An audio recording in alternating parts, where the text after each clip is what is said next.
हमारे former chief minister Punjab और current chairman PCB, हमारे वजीर दाखिला, और जल्द ही सेनेटर भी बनने जा रहे हैं। उसके अलावा भी शायद उनको और भी कुछ जो बची कुची रिस्पॉन्सिबिलिटीज हैं वो भी हमारी मिलिट्री इस्टेब्लिशमेंट इन्हीं को तोहफे में दे दे। जैसे उन्होंने अब तक बहुत ही कमाल काम किया है ना, तो उसको रिवॉर्ड किए जा रहे हैं। बहरहाल एनीवेज, ये रिजवान का क्लिप है जिसमें वो इनसे प्रेजेंट एक्सेप्ट करते हैं और फिर उसके बाद जो है ना, जिस बेरुखी से वो उसको फेंकते हैं, सोशल मीडिया पे सर्कुलेट कर रहा है कि शायद जो ऑब्वियसली उन्हें प्रिटेंड तो करना पड़ता है वहाँ पर उनके सामने, लेकिन फिर जिस तरीके से फेंका है तो वो उनकी वो जो है ना, जो उनके दिल में था उसने उसको बयां कर दिया है। ये क्लिप देखिए।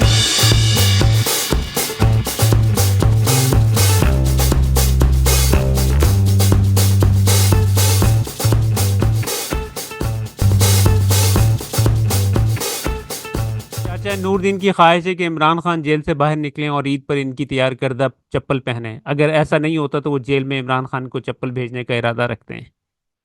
ये चाचा जी ने जो है ना, कैदी नंबर 804 स्पेशल खान चप्पल बनाई है। ये जो मैंने चप्पल तैयार की है ना, इसका नाम मैंने रखा है कैदी 804 खान साहब के लिए।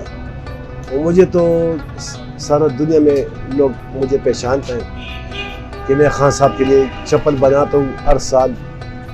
जो खुशी का मौका आ जाए, हर मौके में मैंने चप्पल खान साहब के लिए तोहफा दिया है।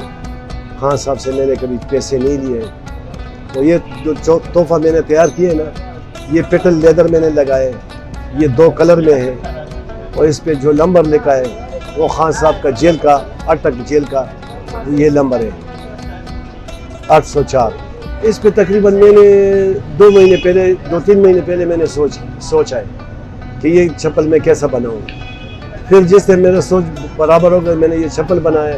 और इसमें जो खर्चा है ना, हमारे पास जो चप्पल पड़ा है रेडीमेड, यही चप्पल कैदी 804 वाला, ये 7000 का है। और जो खान साहब के लिए मैंने बनाए वो तो स्पेशल बनते हैं, वो ऑर्डर का चप्पल है, उसमें 3 महीने टाइम लगते हैं, उसका 25,000 रुपये कीमत है। इस पे ये बहुत मुश्किल से बनता है, ये डिज़ाइन ज़रा सख्त है।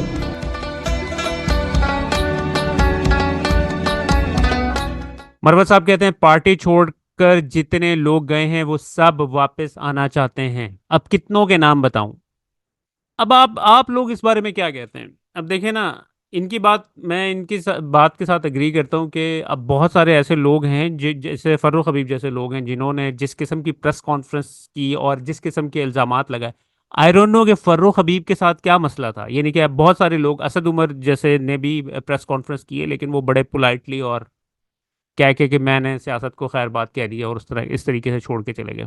लेकिन फर्रुख हबीब से उन्होंने जो कहलवाया है हमारी मिलिट्री इस्टेब्लिशमेंट ने, वो तो बिल्कुल ही अनएक्सेप्टेबल था। यानी कि उनको ऑब्वियसली वो सबको ब्लैकमेल किया, किसी को उन्होंने थ्रेट किया है कि आपके बच्चों को उठा लेंगे, या फिर उनके पास कुछ ऐसी वीडियोस होंगी किसी की मैं अस्यूम कर रहा हूँ कि जिनके उन जितना बड़ा उनके पास प्रूफ होगा उतनी ही ज्यादा ब्लैकमेलिंग की होगी। जिन लोगों ने बढ़ चढ़ कर जो है ना प्रेस कॉन्फ्रेंसेस की हैं, मेरा फीलिंग यही है कि उनके पास उनके हवाले से बहुत ज़्यादा ब्लैकमेलिंग की चीज़ें होंगी जो जिस वजह से उन्होंने ये किया था। बहरहाल ये क्लिप देखिएगा और कमेंट में ज़रूर बताइएगा कि आप लोगों का क्या ख्याल है इस हवाले से कि इन किन लोगों को एक्सेप्ट करना चाहिए। क्योंकि अगर आप दूसरे जाविये से देखें कि बहुत सारे ऐसे लोग भी होंगे जिनको जो है ना रियल तरीके से थ्रेट्स किए गए होंगे कि तुम्हारे बच्चों को मार देंगे, ये कर देंगे, वो कर देंगे। इस तरह की भी जो हैं चीज़ें सामने आई हैं बहुत सी। तो मे बी ऐसे लोगों को एक्सेप्ट कर लेंगे, लेकिन फिर मरवत साहब कहते हैं कि ऐसे लोगों को एक्सेप्ट कर लिया, पार्टी के लोग ये बात करते हैं, तो फिर हमें सबको सबके लिए जगह बनानी जिन पड़ेगी। लोगों ने तशद्दुद के बाद पार्टी छोड़ी है उनको वापस लिया जा सकता है। देखिए, खान साहब की राय ये रही है, लेकिन ये देखना होगा कि पार्टी छोड़ते वक्त किसका अमल जो था वो कितना ऑफेंसिव था। इसके लिए कोई खान साहब यार्ड स्टिक मुकर्रर करेंगे तो तब देखा जाएगा। तो कौन कौन से लोगों ने अभी तक राब्ता किया जो छोड़ चुके हैं? मेरा ख्याल है जितने गए हैं सब राब्ता कर रहे हैं। कोई नाम बता सकते हैं आप? मैंने कहा सब, तो क्या नाम बताऊं, सबके बताऊं? जो गए हैं सबकी ख्वाहिश है कि वापस आ जाएं, दरवाजे बंद है। तो खान साहब ने ऐलान किया था, क्या वाकई वो पीटीआई ज्वाइन करेंगे दोबारा से और पीटीआई उन्हें कबूल करेगी? मेरा ख्याल है पीटीआई के अंदर वर्कर के जज्बात ये हैं कि बिला तफरीक किसी को ना आने दें, लेकिन खान साहब और हम समझते हैं कि जिन लोगों पे जुल्म जबर हुआ है उनके ट्विटर अकाउंट में घुस के ट्वीट्स कराई गई, तो यहाँ पे ये देखना होगा कि कौन, अब मिसाल के तौर पे वो जो फैसलाबाद से था फारूक हबीब, उसकी प्रेस कॉन्फ्रेंस देख के पता लगता है कि जी ये हजरत को ज्यादा ही तपे हुए थे, तो लिहाजा ऐसे लोगों के लिए सवाल ही पैदा नहीं होता है। फवाद चौधरी की भी गुंजाइश है? मेरा ख्याल है उनके लिए भी कोई नहीं है सर, वो तो अभी तक जेलों में हैं, और जेलों में हैं। उस वक्त सोचना चाहिए था जब पार्टी को छोड़ रहे थे। 9 मई के बाद 25 मई तक जिन लोगों ने पार्टी छोड़ी है, ये वो लोग हैं जिन्होंने पार्टी की तदफीन की बुनियादी कार जो है वो सरअंजाम दिया है। ये लोग न छोड़ते पार्टी को, डट जाते, मार खा लेते, से लेते, तो पीपल पाकिस्तान तहरीक इंसाफ जो है उस पे इतने बुरे दिन ना आते। डटना मानी रखता है। हम लोग भी तो डटे हुए थे और सख्त हालात में डटे रहे और बहुत सारी क़यादत हमारी डटी रही। तो लिहाजा जो लोग उस वक़्त अपनी सलामती के लिए और मसलतों के तहत जमीन दोज हो गए या डे गए या सरनगू हो गए, उन लोगों ने पार्टी को नाकाबिले तलाफी नुकसान पहुंचाया। हमारा सरमाया, पाकिस्तान में कोई जमहूरियत नहीं। पाकिस्तान में इस वक्त जागीरदारों, सरमायादारों और डिक्टेटरों का कब्जा है। हामिद मीर साहब, इनका एक क्लिप सर्कुलेट कर। अगर आपने सच बोलना है तो सच ये है कि आज पाकिस्तान में जमहूरियत इसलिए कमजोर है कि आपने पाकिस्तान के जमहूरी इदारों को और पाकिस्तान की सियासत को जागीरदारों और सरमायादारों की लौंडी बना दिया। और कायदे-ए-आज़म मोहम्मद अली जिन्ना, जिन्होंने पाकिस्तान बनाया, ना सरमायादार थे ना जागीरदार थे। अल्लामा इकबाल, जिन्होंने पाकिस्तान का तस्वुर पेश किया, ना सरमायादार थे ना जागीरदार थे। तो ये एक लोअर मिडिल क्लास और मिडिल क्लास की लीडरशिप जो है उसने पाकिस्तान बना के दिया और पाकिस्तान पे कब्जा कर लिया जागीरदारों ने, सरमायादारों ने और फौजी डिक्टेटरों ने। तो ये जो फौजी डिक्टेटर होता है, ये जब भी जमहूरियत का तख्ता उलटता है तो इसको जो सबसे पहले जो इसको इत्तेहादी मिलता है वो बड़े बड़े जागीरदार होते हैं और बड़े बड़े सरमायादार होते हैं। तो अच्छा, ये एक भाई ने हमें क्लिप सेंड किया है आज। कहते हैं ये उधर उसी एरिया में रहते हैं, जाती उमरा वाले में। कहते हैं जाती उमरा की जो रोड थी ना, बिल्कुल परफेक्ट कंडीशन में थी।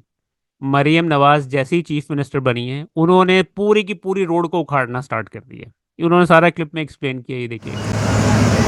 जाती उमरा रोड जो बिल्कुल न्यू कारपेट साफ सुथरा रोड था, लेकिन मरियम नवाज़ के वज़ीर आला बनते ही इसको उखाड़ना शुरू कर दिया है, क्योंकि उसको पता है कि पता नहीं कितने दिन की गवर्नमेंट है हमारी, मैंने किस दिन वज़ीर आला की कुर्सी से फ़ारग हो जाना, चोरी की सीट लेकर बैठी हूँ, चोरी की वज़ीर आला बनी हूँ, तो क्यों ना कि जल्दी से जल्दी अपने घर की सड़क दोबारा से कारपेट अच्छी से नहीं बनवा दूँ। तो ये आप देख सकते हैं कि सड़क बिल्कुल नहीं है, पहले ही साफ़ सुथरी, किसी किस्म की कोई टूट फूट नहीं थी। तो ये मशीन लगा के इसको उखाड़ा जा रहा है और उखाड़ने के बाद न्यू कारपेट सड़क बनाई जाएगी। ये यानी कि माले मुफ्त दिले बेरहम अवाम के टैक्स का पैसा है और उससे फिलफौर जो वो काम कर रही है वो अपने यानी कि घर की सड़क नई बनानी शुरू कर दी है, जो पहले भी बिल्कुल नहीं थी। ये आप चेक कर सकते हैं कि बिल्कुल नई सड़क थी, ये साइडें देखे खड़ी हुई है और दरमियान से बिल्कुल। मैं मानता हूँ मैं तहरीक इंसाफ के उम्मीदवार से हारा हूँ, मुझे सारी ज़िंदगी हो गई इलेक्शन लड़ते लड़ते, लेकिन इस इलेक्शन में पहली बार ये देखा है लोग अपने उम्मीदवार को जानते तक नहीं थे, लेकिन सिर्फ इमरान खान के नाम पर वोट देते गए। सेनेटर जावेद अब्बासी साहब, देखिए नून लीग में ऐसे लोग भी हैं जो कि जिनको कहा गया था कि हम आपको जितवाते हैं, लेकिन उन्होंने जीत एक्सेप्ट करने से इनकार कर दिया और असूलों की सियासत की। बहरहाल ये इनका क्लिप देखिए। आपने जो मैंडेट दिया है वो पीटीआई को इमरान खान साहब को दिया है। बिल्कुल, मैं उनके कैंडिडेट से हारा हूँ।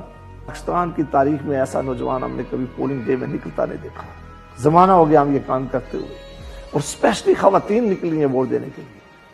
अब वो इमरान खान की मोहब्बत में उन्होंने दिया है या पीडीएम की जो हुकूमत थी उसकी कारकर्दगी ठीक नहीं थी या एस्टेब्लिशमेंट की नफरत में दिया, ये मैं नहीं कह सकता, लेकिन वो निकले बड़ी तादाद में नौजवानों ने ऐसे ऐसे रिजल्ट दिए। वो लोकल कैंडिडेट के नाम नहीं जानते थे तो उन्हें वोट दिया। आप लेडीज की पोलिंग स्टेशन आप देख लें, पाकिस्तान का इसलिए इतना बड़ा पैसा एक्सटेकर का खर्च किया है कि हम इस मुल्क में फ्री एंड फेयर इलेक्शन का इनकार करा रहे। आप रिजर्व सीटें, वो रिजर्व सीटें मेरी नज़र में 100% इनकी नहीं बनती है, तो किस तरह दूसरी जमातों में आप तकसीम कर सकते हैं। आप अंदाजा करें कि खैबर पख्तूनख्वा में शायद सारी अपोजिशन जो जमातें उनके 22 से 21 MPA मुंतखब हुए, 27,000 सीटें आपने दे दी हैं, तो कोई खौफ करे अगर ऐसा काम करेंगे तो किस तरह आप कल जस्टिफाई करेंगे, किस तरह लोग इस इलेक्शन को कहेंगे कि फ्री एंड फेयर। बहुत अच्छा जी, मरियम नवाज साहिबा this is so funny. Maryam Nawaz साहिबा जो आजकल टिकटॉक की वीडियोस बनाती हैं, किस तरीके से बनती हैं, ये एक छोटा सा क्लिप बैकग्राउंड का जो क्लिप है वो सर्कुलेट करा था सोशल मीडिया पे, ये देखिएगा। no, no, no, no.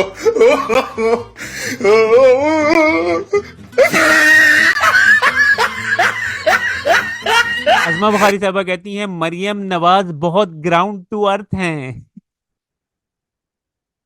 Ground to earth का मतलब शायद अज़मा बुखारी साहबा को पता, मेरे ख्याल में डाउन टू अर्थ कहने की कोशिश कर रही थी, लेकिन फिर अंग्रेजी जो है वो थोड़ी सी ब्रेक डाउन हो गई। उनको हेलीकॉप्टर पर चढ़ने का कोई शौक नहीं, उन्होंने अपने बचपन से हेलीकॉप्टर बहुत देखे हैं। वो ना तो इतनी जो है वो कोई तरसीम ही है कि उनको हेलीकॉप्टर में बैठने का शौक हो, ना उनका कोई अकड़ का मसला है कि वो ज़मीन पर चल ही नहीं सकती। वो एक ग्राउंड टू अर्थ किस्म की खातून है। ग्राउंड टू अर्थ किस्म की खातून है। ये ज्यादातर लोग पढ़े लिखे भी नहीं, इनकी कोई इतनी तालीम भी नहीं है ना, और ये कोशिश करते हैं इल्म हासिल करने के लिए। ले जी, मरियम नवाज ने भी जो है ना, वो जो इमरान खान ने वो ट्रेंड नहीं स्टार्ट किया था शर्टें साइन करने का, वो मरियम नवाज ने भी आज साइन की हैं किसी भाई की। अब इमरान खान की जो साइन शुदा जो कमीज़ें थी, शर्टें थी, वो तो उनकी तो बोलियां लगना स्टार्ट हो गई थी, करोड़ों में बात चली गई थी। आपके ख्याल में मरियम नवाज ने जो शर्ट साइन की है, इसकी कितने तक बोली लगेगी आपके ख्याल में, ये बताइएगा जरूर कमेंट्स में। शुरू अल्लाह दे नाम तो जेड़ा बड़ा मेहरबान ते बड़ा रहम करन वाला है। छोड़ दो ना। तो मैं ये समझती हूँ कि आज का जो ये मेरा मैसेज है, ये पूरे पाकिस्तान में और पूरी दुनिया में जाना चाहिए, क्योंकि पंजाब जो है पूरे मुल्क से हमें प्यार है। हम पाकिस्तानी हैं, पहले पाकिस्तानी है, पंजाबी बाद में। लेकिन पंजाब को पंजाब कहते हैं, पंज आब, 5 दरियाओं का शहर है, सूबा है 5 दरियाओं का, और 5 दरियाओं को इसने अपनी धरती में समेटा हुआ है, और वो सैराब करता है खेतों को, इलाकों को, और उसकी वजह से लोग खाना खाते हैं, हमारे खेत लहलहाते हैं, खुशहाली आती है पाकिस्तान में। इसी तरह जिस तरह पंजाब की धरती ने 5 दरियाओं को पूरे पाकिस्तान के लिए समेटा हुआ है अपने सीने पे, इसी तरह पंजाब के लोगों का दिल बहुत बड़ा है, दिल वाले लोग हैं पंजाब, माशाल्लाह पंजाबी जो हैं। और सूफियाए कराम की धरती है, औलियाए अल्लाह ताला की वो धरती है, दिल वालों की धरती है पंजाब। आप भी दिल वाले हैं, मैं भी दिल वाली हूँ। बड़ा अच्छा लगा मुझे आज यहाँ आकर। हमारे मुल्क का दीवार, बड़ा इंटरेस्टिंग क्लिप किसी भाई ने भेजा है। आप अंदाजा करें, 2 नंबरियों की इंतहा हो गई है। लोग तो फिर पकड़ लेते हैं, आपके सामने ही है।